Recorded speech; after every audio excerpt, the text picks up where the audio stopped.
ನಾನು ಪ್ರಿಯಾಂಕಾ ರಾಠೋಡ್. ವೀಕ್ಷಕರೇ, ತಮ್ಗೆಲ್ಲಾಗುತ್ತಿರೋ ಹಾಗೆ ನಾವು ಗೃಹಲಕ್ಷ್ಮಿ ಅನ್ನುವಂತಹ ಮಹಿಳೆಯರಿಗಾಗಿ ವಿಶೇಷ ಕಾರ್ಯಕ್ರಮವನ್ನ ನಡೆಸ್ತಾ ಇದ್ದೀವಿ.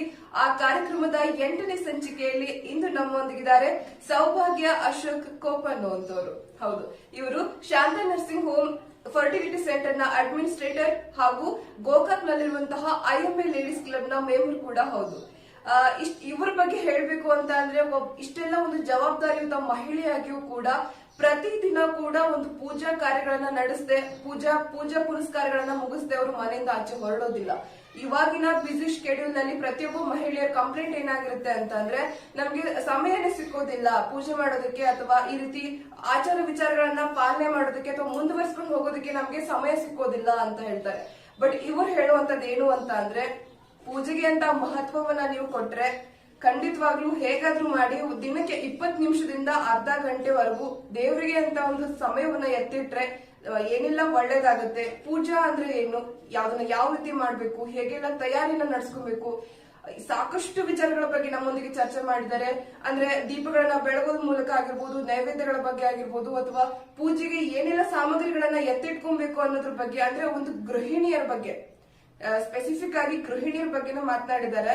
ಗೃಹಿಣಿ ಅಂದ್ರೆ ನಾನು ಇಷ್ಟೆಲ್ಲ ಕೆಲಸ ಮಾಡ್ಕೊಂಡು ನನ್ನ ಬಿಸಿ ಲೈಫ್ ಅಲ್ಲಿ ಕೂಡ ನಾನು ಪೂಜೆ ಮಾಡಬಹುದು ಅನ್ನೋ ಹಾಗಿದ್ರೆ ಮನೇಲಿರುವಂತ ಗೃಹಿಣಿಯರು ಯಾಕೆ ಮಾಡಬಾರ್ದು, ಯಾಕೆ ಒಳ್ಳೆ ಫಲಗಳನ್ನ ಪಡ್ಕೊಬಾರ್ದು ಅನ್ನೋ ಮೂಲಕ ಸಾಕಷ್ಟು ವಿಚಾರಗಳನ್ನ ನಮ್ಮೊಂದಿಗೆ ಹಂಚ್ಕೊಂಡಿದ್ದಾರೆ. ಬನ್ನಿ ಹಾಗಿದ್ರೆ ಅವರೊಂದಿಗೆ ಮಾತುಕತೆಯನ್ನ ಶುರು ಮಾಡೋಣ. ವೀಕ್ಷಕರೇ, ಇದೀಗ ನಮ್ಗೆ ಆಲ್ರೆಡಿ ನಾವು ಪರಿಚಯ ಕೊಟ್ಟ ಹಾಗೆ ನಮ್ಮೊಂದಿಗೆ ಇದ್ದಾರೆ ಸೌಭಾಗ್ಯ ಅಶೋಕ್ ಕೋಪ್ ಅನ್ನುವಂತವ್ರು. ಬನ್ನಿ ಹಾಗಿದ್ರೆ ಅವ್ರ ಜೊತೆಗೆ ಮಾತುಕತೆಯನ್ನ ಶುರು ಮಾಡೋಣ. ಅದಕ್ಕಿಂತ ಮುಂಚೆ ಅವ್ರ ನಮ್ಮೊಂದಿಗೆ ಕಾರ್ಯಕ್ರಮಕ್ಕೆ ಸ್ವಾಗತ ಮಾಡೋಣ. ಮೇಡಮ್ ನಮಸ್ಕಾರ, ಕಾರ್ಯಕ್ರಮಕ್ಕೆ ಸ್ವಾಗತ. ನಮಸ್ಕಾರ. ವೀಕ್ಷಕರೇ, ಇದೀಗ ಮಾತುಕತೆ ಶುರು ಆಗುತ್ತೆ. ಮೇಡಮ್, ಇವಾಗ ಗೃಹಲಕ್ಷ್ಮಿ ಅಂತ ಕಾರ್ಯಕ್ರಮ ಶುರು ಮಾಡುವಾಗಲೂ ಕೂಡ ಮುಂಚೆ ಫಸ್ಟ್ ಎಪಿಸೋಡ್ ಅಲ್ಲಿ ನಮ್ಮ ರಜನಿ ಜಿರ್ಗಳ ಅನ್ನೋರು ಅಥವಾ ಅಮ್ಮಾಜಿ ಅಂತ ಏನ್ ಹೇಳಿದ್ವಿ ನಾವು, ಅವರು ತುಂಬಾ ಚೆನ್ನಾಗಿ ಹೇಳ್ಕೊಟ್ಟಿದ್ರು ಕೆಲವೊಂದಿಷ್ಟು ಆಚಾರ ವಿಚಾರಗಳ ಬಗ್ಗೆ. ಅಂದ್ರೆ ಮನೇಲಿ ಯಾವ ರೀತಿ ಪೂಜೆ ಪುರಸ್ಕಾರಗಳಿರುತ್ತೆ, ಯಾವ ರೀತಿ ನಂಬಿಕೆಗಳಿರುತ್ತೆ, ಅದೆಲ್ಲ ಮೂಢನಂಬಿಕೆಗಳಲ್ಲ. ದೇವರು ಅನ್ನೋ ಒಂದು ನಂಬಿಕೆ ಇರೋದ್ರಿಂದ, ಒಂದು ಪಾಸಿಟಿವ್ ನಂಬಿಕೆ ಇರೋದ್ರಿಂದಾನೆ ಎಲ್ರು ಕೂಡ ಒಂಥರ ಭರವಸೆ ಮೇಲೆ ಚೆನ್ನಾಗಿರ್ತಾರೆ ಅಂತ. ಸೊ ಅದೇ ಟಾಪಿಕ್ ಬಗ್ಗೆ ನಾವು ಇವತ್ತು ಡಿಸ್ಕಸ್ ಮಾಡೋಣ ಅನ್ಕೊಂಡಿದ್ದೀವಿ, ಅದ್ರ ಮುಂದುವರೆದ ಭಾಗವಾಗಿ. ಹಾಗಾಗಿ ಇವತ್ತು ತಮ್ಮೊಂದಿಗೆ ನಾವೇನ್ ಡಿಸ್ಕಸ್ ಮಾಡ್ಬೇಕು ಅಂತಂದ್ರೆ, ಕೆಲವೊಂದಿಷ್ಟು ಜನ ಹೇಳ್ತಾರೆ, ಸ್ವಾಮೀಜಿಗಳಾಗಿರ್ಬೋದು ಅಥವಾ ಹಿರಿಯರಾಗಿರ್ಬೋದು ಹೇಳ್ತಾರೆ, ಬ್ರಾಹ್ಮಿ ಮುಹೂರ್ತದಲ್ಲಿ ಮಾತ್ರ ಮಾಡಿದ್ರೆ ಪೂಜೆ ಫಲಕಾರಿಯಾಗಿರುತ್ತೆ, ನೀವು 10 ಗಂಟೆ 11 ಗಂಟೆ 9 ಗಂಟೆ ಅಂತ ಮಾಡ್ಕೊಂಡು ಹೋದ್ರೆ ಆಗೋದಿಲ್ಲ ಅಂತ ಹೇಳಿ. ಸೊ ಇವತ್ತಿನ ಯಾಂತ್ರಿಕ ಜೀವನದಲ್ಲಿ ಇಷ್ಟು ಬಿಸಿ ಶೆಡ್ಯೂಲ್ ಅಲ್ಲಿ ಹೆಣ್ಮಕ್ಳಿಗೆ ಎದ್ಬಿಟ್ಟು ಮಾಡಕ್ ಆಗಿಲ್ಲ ಅಂದ್ರೆ ಪೂಜೆ ಫಲಕಾರಿ ಆಗೋದಿಲ್ವಾ ಅಂತ ಹೇಗೆ ತಮ್ಮ ಅಭಿಪ್ರಾಯ? ಹೌದು, ಈಗ ಸ್ವಾಮೀಜಿಗಳು ಇವ್ರ ಅರ್ಚಕರು ಎಲ್ಲ ಹೇಳೋದು ಕರೆಕ್ಟ್ ಅದ. ಯಾಕಂದ್ರೆ ಅವ್ರ ಹಳೆ ಏನು ಪೂಜಾ ಪದ್ಧತಿ ಐತಿ ಅದು ಬ್ರಾಹ್ಮಿ ಮುಹೂರ್ತದಾಗ ಎದ್ದು ಸೂರ್ಯೋದಯಕ್ಕಿಂತ ಮುಂಚೆನೆ ಪೂಜೆ ಮಾಡ್ಬೇಕಂತ ಇದೆ. ಅವ್ರು ಹೇಳೋದು ಕರೆಕ್ಟ್. ಆದ್ರೆ ಅದು ಈ ಕಾಲಕ್ಕೆ ಹೊಂದಿಕೆ ಆಗೋದಿಲ್ಲ. ಯಾಕಂದ್ರೆ ಹಿಂದಿನ ಕಾಲದಲ್ಲಿ ತುಂಬು ಕುಟುಂಬ ಇರ್ತಿತ್ತು. ಅಲ್ಲಿ ಬಹಳಷ್ಟು ಜನಗಳು ಇರ್ತಿದ್ರು, ಹೆಣ್ಮಕ್ಳು ಗಂಡ್ ಮಕ್ಳು ಒಂದೇ ಮನೆಯಲ್ಲಿ ಇರ್ತಿದ್ರು.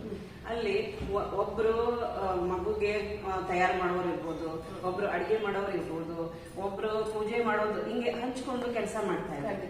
ಆವಾಗ ಆ ಟೈಮ್ಗೆ ಮಾಡಕ್ ಆಗ್ತಿತ್ತು. ಅದು ಆ ಟೈಮಲ್ಲಿ ಮಾಡೋದು ತುಂಬಾನೇ ಒಳ್ಳೇದು ಆದ್ರೆ ಗೃಹಿಣಿಯರಿಗೆ. ಆದ್ರೆ ಈಗಿನ ಕಾಲದಲ್ಲಿ ಅದಾಗಲ್ಲ. ಯಾಕಂದ್ರೆ ಹಿಂದಿನ ಕಾಲದಲ್ಲಿ ಇಷ್ಟು ಹೊತ್ತು ಟೈಮ್ಗೂ ಸ್ಕೂಲ್ ಇರ್ತಿರ್ಲಿಲ್ಲ. ಆ ಕಾಲದಲ್ಲಿ ಹೆಣ್ಮಕ್ಳು ಸ್ಕೂಲ್ಗೂ ಸಹ ಹೋಗ್ತಿರ್ಲಿಲ್ಲ. ಅಂತ ಕಾಲ ಅದ. ಬರೀ ಗಂಡ್ ಮಕ್ಳು ಅದು ಗುರುಕುಲದಲ್ಲಿ ಹೋಗ್ಬೋದು, ಇಂಥ ಟೈಮ್ ಅದ. ಆವಾಗ ಬರೀ ಹೆಣ್ಮಕ್ಳು ಎದ್ದು ಕೂಡಲೇ ಪ್ರತಿಯೊಬ್ರು ಒಂದೊಂದು ಕೆಲಸ ಹಂಚ್ಕೊಂಡು ಮಾಡ್ತಿದ್ರು. ಅದು ಕರೆಕ್ಟ್. ಅದು ಆ ಮನೆಗೆ ಒಳ್ಳೇದು ಆಗ್ತಿತ್ತು, ಆ ಪೂಜೆ ಫಲಕಾರನೂ ಆಗ್ತಿತ್ತು.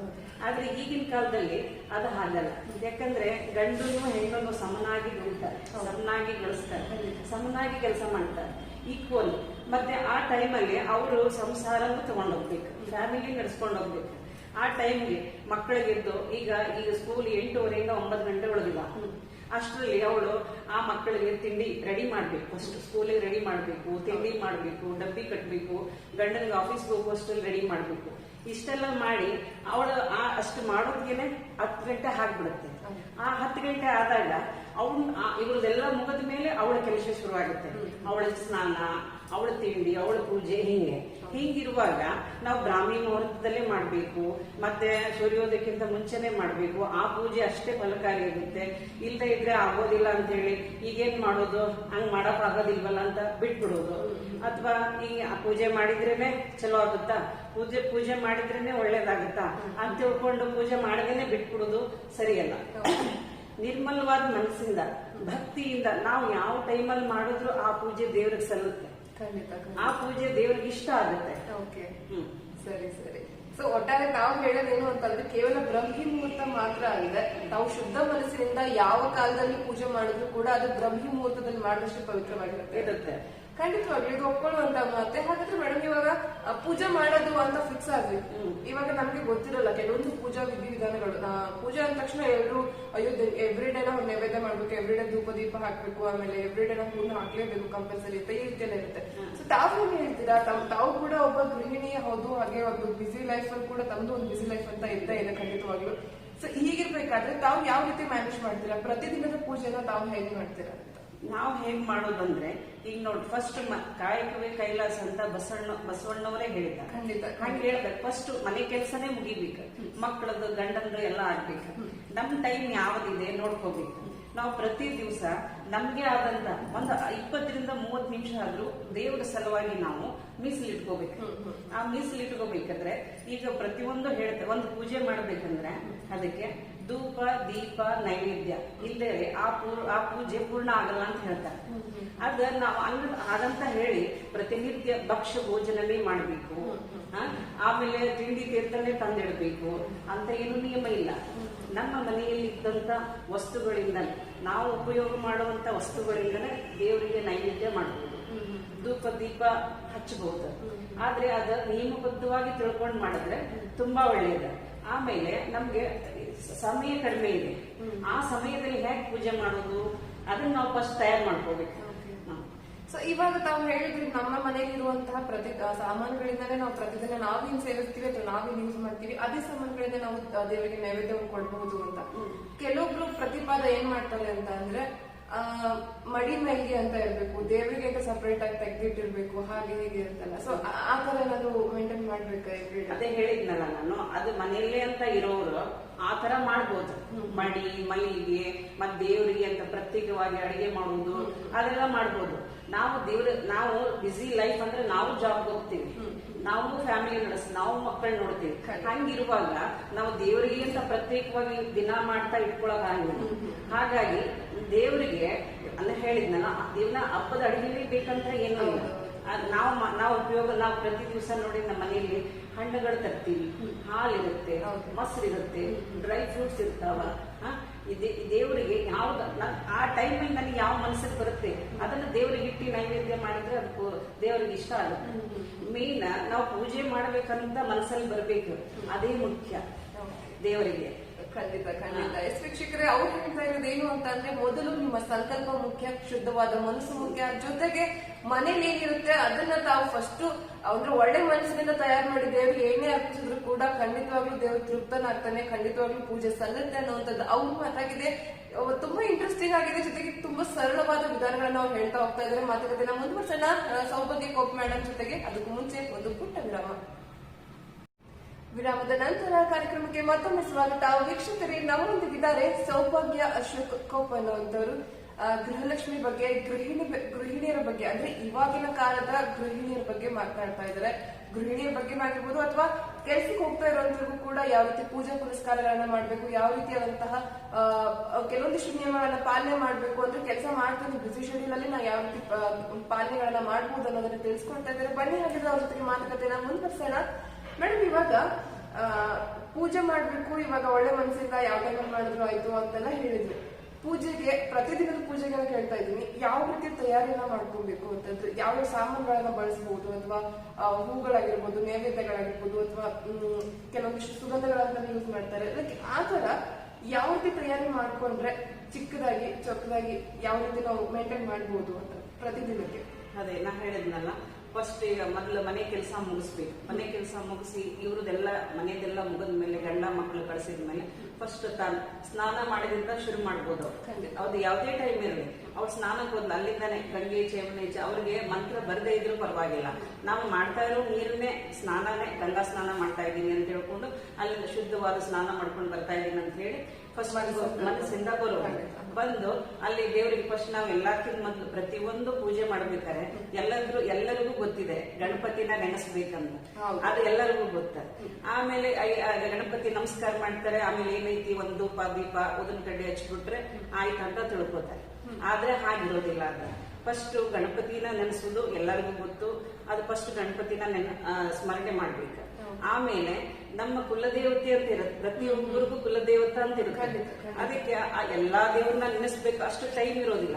ಅದಕ್ಕೆ ಓಂ ಕುಲದೇವತಭ್ಯೋ ನಮಃ ಅಂತ ಹೇಳ್ಬಿಟ್ರು ಅದು ನಮ್ಮ ಎಲ್ಲ ಕುಲದೇವರುಗಳಿಗೂ ಬಂದ್ಬಿಡುತ್ತೆ.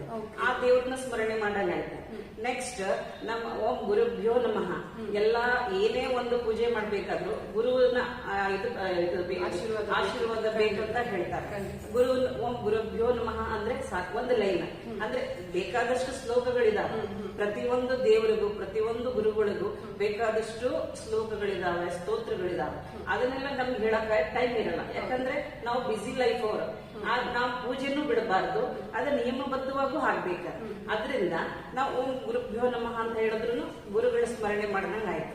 ನೆಕ್ಸ್ಟ್ ಇನ್ನು ನಾವು ನಮ್ಮ ಗ್ರಾಮ ದೇವತೆ ಅಂದ್ರೆ ಎಲ್ಲಾ ದೇವ್ರಿಗೆ ಹೋಗಿ ನಮಸ್ಕಾರ ಮಾಡಕ್ಕಾಗಲ್ಲ. ದಿನ ನಮ್ಮ ಊರಲ್ಲಿ ಗ್ರಾಮ ದೇವತೆ ಆಶೀರ್ವಾದ ಬೇಕಂತ ಏನೇ ಒಂದು ಕೆಲಸ ಮಾಡ್ಬೇಕಾದ್ರೆ ಅದಕ್ಕೆ ನಮ್ಗೆ ಅಲ್ಲೆಲ್ಲ ಹೋಗಿ ನಮಸ್ಕಾರ ಮಾಡಕ್ಕಾಗಲ್ಲ.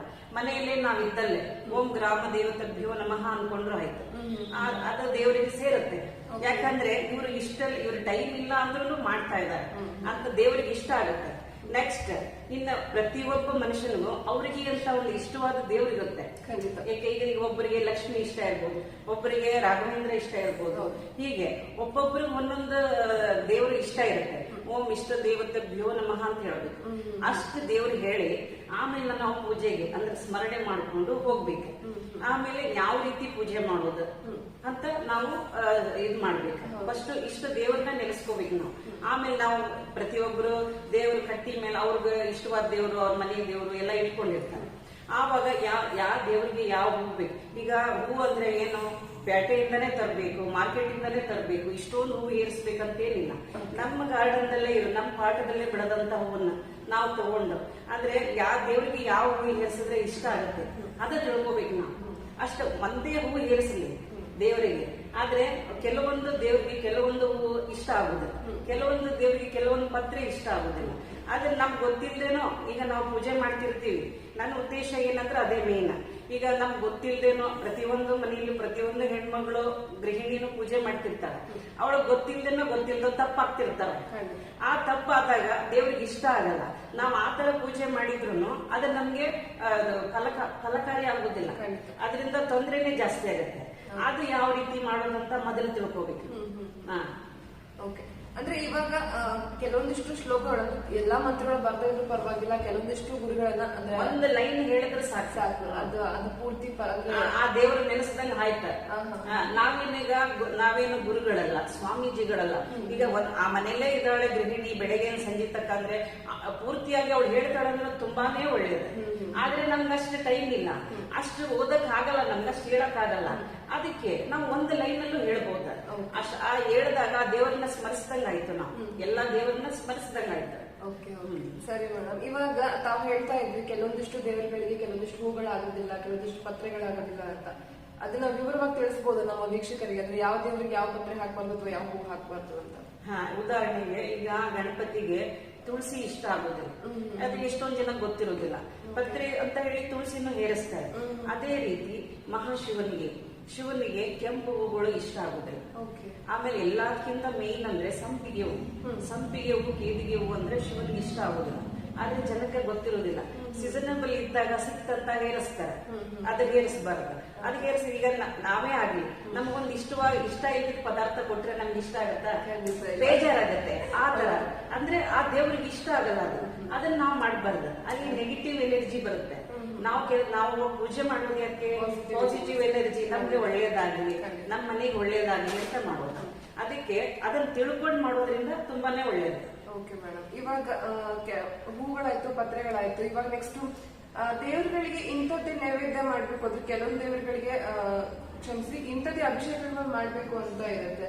ಲೈಕ್ ಕೆಲವರಿಗೆ ಜಲಾಭಿಷೇಕ ಅಂದ್ರೆ ಇಷ್ಟ ಆಗುತ್ತೆ, ಕೆಲವರಿಗೆ ಹೂವಿನ ಅಭಿಷೇಕ ಅಂದ್ರೆ ಅಲಂಕಾರ ಜಾಸ್ತಿ ಇಷ್ಟ ಆಗಿರುತ್ತೆ. ಸೊ ಈ ರೀತಿ ಇರ್ಬೇಕಾಯ್ತು ಅಂದ್ರೆ ಏನಾದ್ರೂ ಸ್ಪೆಷಲ್ ಮಾಡೋಣ ಇವತ್ತು ಸಮಯ ಇದೆ ಅನ್ನಂಗಿದ್ರೆ ಯಾವ ರೀತಿ ಪೂಜೆ ಮಾಡ್ಬೋದು ಅಥವಾ ಯಾವ ರೀತಿ ಯಾವ ದೇವರಿಗೆ ಅಭಿಷೇಕವನ್ನ ಮಾಡಿದ್ರೆ ಚೆನ್ನಾಗಿರುತ್ತೆ ಮನೇಲಿ ಅಂತ? ಅಭಿಷೇಕ ಅಂದ್ರೆ ಎಲ್ಲಾ ದೇವ್ರಿಗೂ ಇಷ್ಟ, ಆದ್ರೆ ಹೆಚ್ಚು ಅಂದ್ರೆ ಶಿವನಿಗೆ ಇಷ್ಟ. ಹೌದು. ಅಂದ್ರೆ ಹೆಣ್ಮಕ್ಳು ಅದ ಲಿಂಗ ಇಟ್ಕೊಂಡು ಮಾಡೋದು ಇದು ಎಲ್ಲ ತುಂಬಾನೇ ಕಷ್ಟ ಅಂತಾರೆ. ಆದ್ರೆ ಮನೆಯಲ್ಲಿ ಅಭಿಷೇಕ ಮಾಡೋದು ಅಷ್ಟೊಂದು ಇದು ಅಲ್ಲ ಅಂತಾರೆ. ಆದ್ರೆ ಮಾಡ್ಬೋದು, ಅವ್ರ ಇಷ್ಟ. ಈಗ ಗಣಪತಿ ಒಂದ್ ತಟ್ಟೆಗೆ ಇಟ್ಕೊಂಡು ನೀವು ಒಂದು ಗ್ಲಾಸ್ ನೀರು ಅಂದ್ರೆ ಅದ್ರದ ಇದು ಇರ್ತದೆ ಪತ್ರೆಯನ್ನ ಒಂದು ಪಂಚ ಪಾತ್ರೆ ಅಂತ ಇರುತ್ತೆ, ಅದ್ರೊಳಗೆ ತಗೊಂಡು ನೀವು ಎಷ್ಟು ನಿಮ್ಗೆ ಸಾಧ್ಯವಾದಷ್ಟು ಮಂತ್ರ ಹೇಳ್ಕೊಂಡು ಅದ್ರ ಮೇಲೆ ನೀರ್ ಹಾಕಿದ್ರು ಅದು ಅಭಿಷೇಕ ಆಗುತ್ತೆ. ಅದು ಜಲಾಭಿಷೇಕ ಅಂತ. ಮತ್ತೆ ಪಂಚಾಮೃತ ಅಭಿಷೇಕನು ಮಾಡಬಹುದು. ಅದಾದ್ಮೇಲೆ ಶುದ್ಧೋದಕ ಅಂತ ಮಾಡ್ತಾರೆ, ಜೇನು ತುಪ್ಪದ ಅಭಿಷೇಕ ಅಂತ ಮಾಡ್ತಾರೆ. ಅಭಿಷೇಕಗಳಲ್ಲಿ ಬಹಳ ನಮೂನೆ ಇದಾವೆ. ಆದ್ರೆ ನಿಮ್ಗೆ ಯಾವ್ದು ಇಷ್ಟ ಅದನ್ನ ಮಾಡ್ಬೋದು ನೀವು. ಅಂದ್ರೆ ನಿಮಗೆ ಸಮಯ ಟೈಮ್ ಇತ್ತು. ಅದರಲ್ಲಿ ಏನಾದ್ರು ನಿಷಿದ್ಧ ಇಲ್ವಾ? ಅಂದ್ರೆ ಇವಾಗ ಹೂ ನೇರ್ಸ್ಬಾರ್ದು, ಪತ್ರೆ ನೇರ್ಸ್ಬಾರ್ದು ಅನ್ನೋ ತರ ಈ ದೇವರಿಗೆ ಅಭಿಷೇಕ ಆಗಂಗಿಲ್ಲ ಅಂತ ಆತರ ಅಭಿಷೇಕ ಎಲ್ಲಾ ದೇವ್ರಿಗೂ ಆಗುತ್ತೆ. ಆದ್ರೆ ಕೆಲವೊಂದು ಅಭಿಷೇಕ ಕೆಲವೊಂದು ದೇವ್ರಿಗೆ ತುಂಬಾ ಇಷ್ಟ. ಅದೇ ಜಲಾಭಿಷೇಕ ಅಂದ್ರೆ ಶಿವನಿಗೆ ಬಹಳ ಇಷ್ಟ. ಈಗ ಪಂಚಾಮೃತ ಅಭಿಷೇಕ ಅಂದ್ರೆ ವಿಷ್ಣುಗೆ ಇಷ್ಟ, ಗಣಪತಿಗೆ ಇಷ್ಟ, ದೇವಿಗಳಿಗಿಷ್ಟ. ಶಿವನಿಗೂ ಪಂಚಾಮೃತ ಅಭಿಷೇಕ ಮಾಡ್ತಾರೆ. ಆದ್ರೆ ಅವ್ರಿಗೆ ಎಲ್ಲಕ್ಕಿಂತ ಇಷ್ಟವಾಗಿದ್ದಂದ್ರೆ ಜಲಾಭಿಷೇಕ, ರುದ್ರಾಭಿಷೇಕ ಅಂತ ಹೇಳ್ತಾರೆ. ಹಾ, ಸರಿ ಮೇಡಮ್. ಓಕೆ, ವೀಕ್ಷಕರೇ ನೋಡಿದ್ರಲ್ವಾ ಎಷ್ಟೆಲ್ಲ ಮಾಹಿತಿಗಳನ್ನು ತಿಳಿಸ್ಕೊಡ್ತಾ ಹೋಗ್ತಾ ಇದ್ದಾರೆ ಮೇಡಮ್. ಹಾಗಿದ್ರೆ ಮಾತುಕತೆನ ಮುಂದುವರ್ಸೋಣ. ಅದಕ್ಕೂ ಮುಂಚೆ ಮತ್ತೊಂದು ಪುಟ್ಟ ವಿರಾಮ. ಮತ್ತೊಂದು ವಿರಾಮದ ನಂತರ ಕಾರ್ಯಕ್ರಮಕ್ಕೆ ಮತ್ತೆ ಸ್ವಾಗತ. ವೀಕ್ಷಕರೇ, ನಮ್ಮೊಂದಿಗಿದ್ದಾರೆ ಸೌಭಾಗ್ಯ ಅಶ್ರಫ್ ಕೋಪ್ ಅನ್ನೋದರು. ಗೃಹಿಣಿಯರ ಬಗ್ಗೆ, ಗೃಹಲಕ್ಷ್ಮಿಯರ ಬಗ್ಗೆ, ಜೊತೆಗೆ ಯಾವೆಲ್ಲ ರೀತಿ ಪೂಜೆನ ಮಾಡ್ಬೋದು ಮನೆಯಲ್ಲಿ ಸರಳವಾಗಿ ಸುಂದರವಾಗಿ ಅನ್ನೋದನ್ನ ತಿಳಿಸ್ಕೊಡ್ತಾ ಹೋಗ್ತಾ ಇದ್ದಾರೆ. ಕೆಲವೊಂದಿಷ್ಟು ನಿಯಮಗಳ ಬಗ್ಗೆ ಅವ್ರು ಮಾತಾಡ್ತಾ ಇದ್ದಾರೆ. ಮನೆಯಲ್ಲಿ ಯಾವ ರೀತಿ ಪೂಜೆ ಮಾಡ್ಕೊಬೇಕು, ಯಾವ ರೀತಿ ಸಂಕಲ್ಪ ಮಾಡ್ಕೊಬೇಕು, ಮಂತ್ರ ಹೇಳಕ್ಕಾಗಿಲ್ಲ ಅಂದ್ರೆ ಏನಂತೆ ಕೆಲವೊಂದಿಷ್ಟು ಲೈನ್ಗಳನ್ನ ಈಗಾಗಲೇ ಹೇಳಿದಾರೆ, ನಾವು ಕೇಳಿದ್ವಿ ಅನ್ಕೊಂಡಿದೀನಿ. ಜೊತೆಗೆ ಬನ್ನಿ ಹಾಗಿದ್ರೆ ಇವಾಗ ಮಾತುಕತೆನ ಮುಂದುವರಿಸ್ತಾ ಕೊನೆಯ ಭಾಗದಲ್ಲಿ ಅವ್ರೇನ್ ಹೇಳ್ತಾರೆ, ಯಾವ ವಿಷಯದ ಬಗ್ಗೆ ತಿಳಿಸ್ಕೊಡ್ತಾರೆ ಅಂತ ನಾವು ಕೇಳೋಣ. ಅಮ್ಮ, ಇವಾಗ ಇಷ್ಟೆಲ್ಲ ಮಾತಾಡೋದಾಯ್ತು ಅಂದ್ರೆ ಅಭಿಷೇಕದ ಬಗ್ಗೆ ಕೇಳಿದ್ವಿ, ಪೂಜಾ ವಿಧಿಗಳ ಬಗ್ಗೆ ಕೇಳಿದ್ವಿ, ಮಂತ್ರಗಳ ಬಗ್ಗೆ ಕೇಳಿದ್ವಿ. ಇವಾಗ ಬರೋದೇನು ಅಂತಂದ್ರೆ ದೀಪ ಬೇರೆ ಹಚ್ತೀವಿ ನಾವು ದೇವ್ರ ಹಿಂದೆ. ಆ ದೀಪ ಹಚ್ಬೇಕಂದ್ರೆ ಇಂಥದ್ದೇ ದೀಪ ಹಚ್ಬೇಕು ಅಥವಾ ಇಷ್ಟೇ ಬತ್ತಿ ಹಾಕ್ಬೇಕು, ಇದೇ ಎಣ್ಣೆ ಹಾಕ್ಬೇಕು ಅಂತ ಏನಾದ್ರು ರೂಲ್ಸ್ ಇದಾವ? ಹೌದು. ಮನೆ ಒಳಗೆ ಒಂದು ದೀಪ ಹಚ್ಚಬಾರ್ದು ಯಾವಾಗ್ಲೂ. ದೀಪಗಳನ್ನ ಶಿವ ಪಾರ್ವತಿ ಹೋಲಿಸ್ತಾರೆ. ದೀಪನು ಶಿವ ಅರ್ಧನಾರೀಶ್ವರ. ಶಿವ ಇದ್ದಲ್ಲಿ ಶಕ್ತಿ ಇರಲೇಬೇಕಂತ. ಹಾಗಿದ್ದಾಗ ಒಂದು ದೀಪ ಯಾವತ್ತೂ ಹಚ್ಚಬಾರದು. ನಾವು ಭೀಮನ ಅಮಾವಾಸ್ಯೆಯಲ್ಲೂ ಸಹ ದೀಪನ ಜೋಡಿ ದೀಪನ ಪೂಜೆ ಮಾಡ್ತೀವಿ ಶಿವ ಪಾರ್ವತಿಯನ್ನು. ಹೀಗಿರುವಾಗ ಒಂದು ದೀಪ ಹಚ್ಚಿದ್ರೆ ಅದು ಒಳ್ಳೇದಲ್ಲ ಅಂತ ಹೇಳ್ತಾರೆ, ಒಂಟಿ ದೀಪ ಅಂತ ಹೇಳ್ತಾರೆ. ಅದಕ್ಕೆ ಯಾವಾಗ್ಲೂ ದೀಪ ಜೋಡಿದೇ ಇರ್ಬೋದು. ಅವ್ರ ಶಕ್ತಿ ಅನುಸಾರವಾಗಿ ಅದು ಬೆಳ್ಳಿದಿರ್ಬೋದು, ಕಂಚಿಂದಿರ್ಬೋದು, ಪಂಚಲೋಹದಿರ್ಬೋದು, ಯಾವುದೇ ಇರ್ಬೋದು. ದೀಪ 2 ಹಚ್ಚಬೇಕು, ಯಾವಾಗಲೂ 2 ದೀಪ ಹಚ್ಚಬೇಕು. ಅದೇ ರೀತಿ ಬತ್ತಿನೂ ಅಷ್ಟೇ, ಒಂದು ಬತ್ತಿ ಹಾಕಿ ದೀಪ ಹಚ್ಚಬಾರ್ದು, 2 ಬತ್ತಿ ಹಾಕಿ ಹಚ್ಬೇಕು ಯಾವಾಗಲೂ ದೀಪ ಹಚ್ಬೇಕಂದ್ರೆ. ಮತ್ ದೀಪ ಹಚ್ಚಿಲ್ಲದೆ ಪೂಜೆ ಮಾಡಕ್ಕೇ ಸಾಧ್ಯ ಇಲ್ಲ. ಫಸ್ಟ್ ನಾವು ಹೋಗೋದೇ ಈಗ ದೀಪ ಹಚ್ಚಕ್ಕೂ ಮಂತ್ರಗಳಿದಾವೆ. ಆದ್ರೆ ಅದೇ ಹೇಳಿದ್ನಲ್ಲ, ಎಲ್ಲರಿಗೂ ಹೇಳಕ್ ಬರಲ್ಲ. ಅದಕ್ಕೆ ತಮ್ ಜ್ಯೋತಿ ಸ್ವರೂಪಂ ಅಂತ ಹೇಳಿದ್ರು ಸಾಕು. ಅಷ್ಟು ಒಂದು ಲೈನ್, ದೀಪಂ ಜ್ಯೋತಿ ಪರಬ್ರಹ್ಮ ಅಂತ ಹೇಳಿದ್ರು ಸಾಕು. ಒಂದು ಲೈನ್ ಹೇಳಿದ್ರೆ ಸಾಕು. ಅಂದ್ರೆ ಅದ್ ನಾವು ಮಂತ್ರ ಹೇಳ್ದಂಗೂ ಆಯ್ತು, ದೀಪ ಹಚ್ಚಿದಂಗೂ ಆಯ್ತು. ಆತರ ಪ್ರತಿಯೊಂದಕ್ಕೂ ಸ್ಟೆಪ್ ಬೈ ಸ್ಟೆಪ್ ನಾವು ಪೂಜೆನ ನಿಯಮಬದ್ಧವಾಗಿ ಮಾಡ್ಕೊಂಡು ಹೋಗೋದ್ರಿಂದ ಅದು ಯಾವುದೇ ಒತ್ತಲ್ಲಿ ಮಾಡಲಿ ದೇವ್ರಿಗೆ ಸಲ್ಲುತ್ತೆ. ಈಗ ನಮಗ್ ಟೈಮ್ ಸಿಗ್ತದೆ. ನಾನೀಗ ಫಾರ್ ಎಕ್ಸಾಂಪಲ್ ನಾನು ಮೆಡಿಕಲ್ ಸ್ಟೋರ್ ಮೇಂಟೈನ್ ಮಾಡ್ತೀನಿ. ನನಗೆ ರಾಮರಕ್ಷ ಸ್ತೋತ್ರ, ಹನುಮಾನ್ ಚಾಲೀಸ್ ಓದ್ಬೇಕು. ಆದ್ರೆ ಬೆಳಿಗ್ಗೆ ಹೊತ್ತು ಟೈಮ್ ಆಗೋದಿಲ್ಲ. ಪೂಜೆ ಮಾಡೋದಕ್ಕೆ 10:30, 11 ಆಗೋಗ್ಬಿಡುತ್ತೆ. ಆಗ ನಾನು ಕೆಳಗೆ ಹೋಗ್ಬೇಕ. ಆಗ ನಾನು ಅಲ್ಲಿ ಪೇಷಂಟ್ ನೋಡ್ತಿದ್ದ ಗ್ಯಾಪ್ ದಲ್ಲಿ ಯಾವಾಗ ಟೈಮ್ ಸಿಗ್ತದೆ ಆವಾಗ ನಾನು ರಾಮರಕ್ಷ ಮಂತ್ರ ಓದ್ತೀನಿ, ಹನುಮಾನ್ ಚಾಲೀಸ್ ಓದ್ತೀನಿ. ರಾಮರಕ್ಷ ಓದುವಾಗ ಸೈಂಟಿಫಿಕ್ ಆಗೂ ಹೇಳ್ತಾರೆ, ಆ ಮಂತ್ರ ಉಚ್ಚಾರಣೆಯಿಂದ ನಮ್ಮ ಬಾಡಿ ವೈಬ್ರೇಷನ್ ಇಂದ BP ಕಡಿಮೆ ಆಗುತ್ತೆ ಅಂತ ಹೇಳ್ತಾರೆ, ಶುಗರ್ ಕಡಿಮೆ ಆಗುತ್ತೆ ಅಂತ ಹೇಳ್ತಾರೆ. ಇಷ್ಟು ಒಳ್ಳೇದು ಮಂತ್ರ ಇರುವಾಗ ನಾವು ಹೇಳಿದ್ರೆ ಒಳ್ಳೇದಲ್ವಾ? ನಮಗ ಅದರಿಂದ ಒಳ್ಳೇದಾಗ್ತಾ ಇದೆ, ದೇವ್ರಿಗೂ ತೃಪ್ತಿ ಆಗುತ್ತೆ. ಇವರು ಮಾಡದೇ ಇರೋದ್ಕಿಂತ ಹೇಳ್ತಾ ಇದಾರಲ್ಲ, ಅದೇ ದೇವ್ರಿಗೆ ಖುಷಿ ಆಗುತ್ತೆ. ಖಂಡಿತ.